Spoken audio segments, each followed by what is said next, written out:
Tice. Thank you, Madam Deputy Speaker. Will the Secretary of State actually, who's obsessed with renewable energy, be honest with the British people? Because the truth is that the offshore wind turbines bid today are some 20% above current prices. The floating offshore wind is some 3 times the current prices.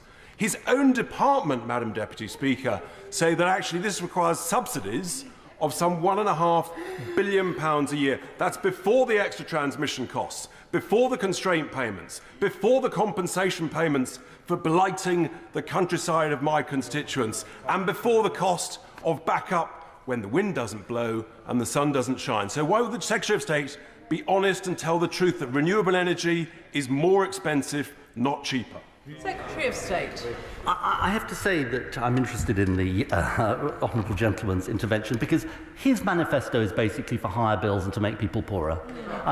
And you don't need to look into the crystal ball. You just need to look at the record, because the truth is that the cost of living crisis, the energy bills crisis, casts a long shadow in this country. And the energy bills crisis was not caused by our dependence on renewables.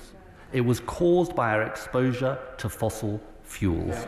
And he just needs to understand this very basic point, which is that whether fossil fuels are produced in this country or internationally, they are sold on the international market. And that's why the British people paid the price and government forked out £94 billion.